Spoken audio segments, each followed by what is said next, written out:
Hello singers, thanks for watching another one of my YouTube videos. I'm excited to share with you a video that explains the basics of how a scale is made. I've used simple animation, which I've really enjoyed learning how to do in this video, and I hope that you enjoy it. If you've not subscribed, please consider doing so. And if you would like to order vocal warm-ups, take lessons, order stickers, please click the link in the description below. Take care.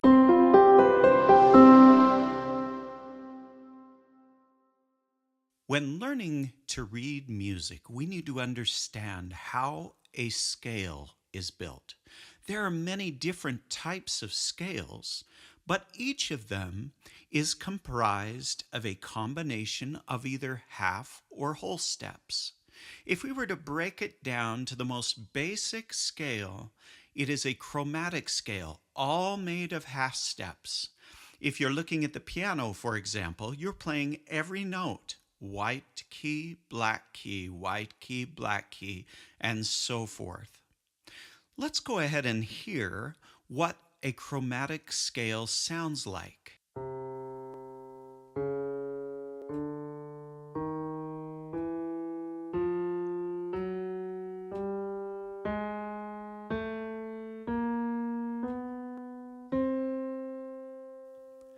Let's look at a major scale.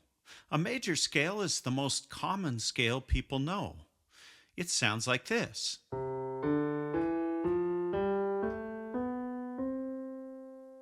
When singing solfege, it's do, re, mi, fa, sol, la, ti, do. The pattern for a major scale is whole step,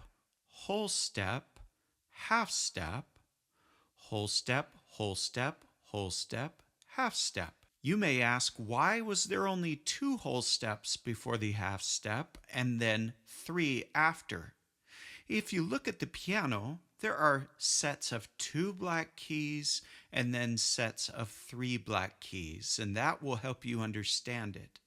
Let's go ahead and look at this chromatic scale, but under the lens of a major scale. You're going to see this little note jump and skip the second step here, creating a whole step. Here we go.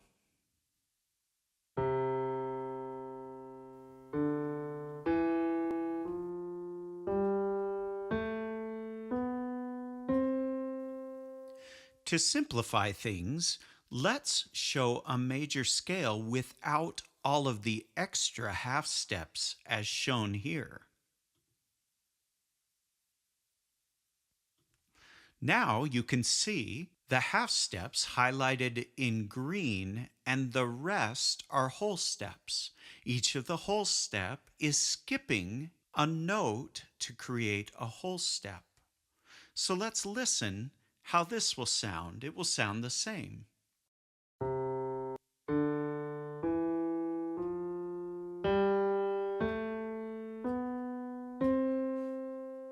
When we read music, we look at a staff. A staff is 5 lines with a configuration of notes on those lines. Let's go ahead and look and see what this will look like if we even out the distance between these steps.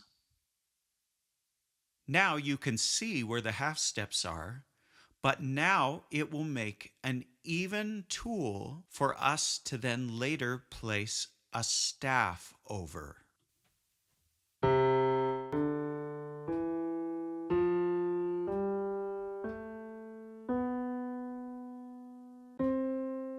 The staff represents more notes than just 1 octave of a major scale. For example,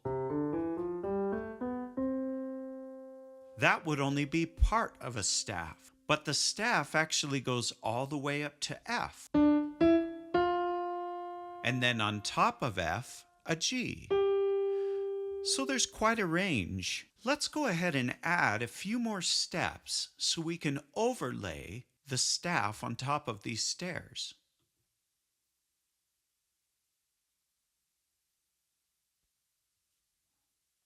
Here we have the staff. You'll notice that we added an extra green half step at the very top, which is the higher octave of the lowest half step on the staff. Now let's go ahead and watch these notes climb on top of the staff.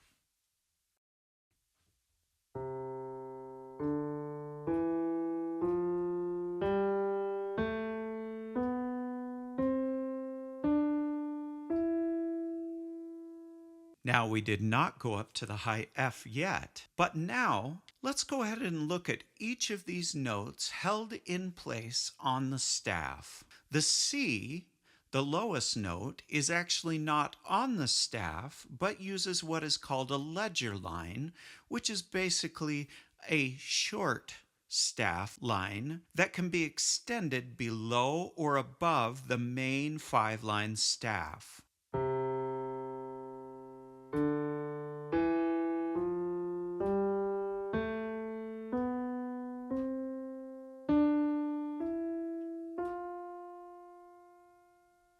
Finally, let's talk about what happens if Do starts on a different pitch. Do here is represented by the red notes. Let's say it moves up to D on the scale. All right, now you see at the top, we've got a sharp on the top line and a sharp on the third space. The top sharp represents Mi, or the third scale degree.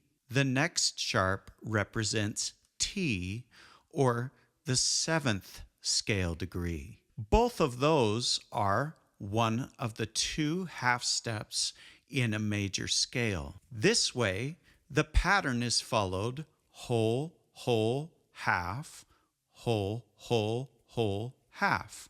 But it just starts on a D rather than a C. Using this pattern, you can find a major scale in any key. When learning to read solfege, you just now have to imagine that this ruler, this measuring stick here, starting and ending with Do, or the red notes, is aligned on the line or space that the key signature represents. Here is a circle of fifths. This circle of fifths will show you the key signature for any of the major or minor keys. The minor key is the circle around the interior of the circle of fifths. If you're interested in purchasing a sticker of this circle of fifths representation, please visit this website.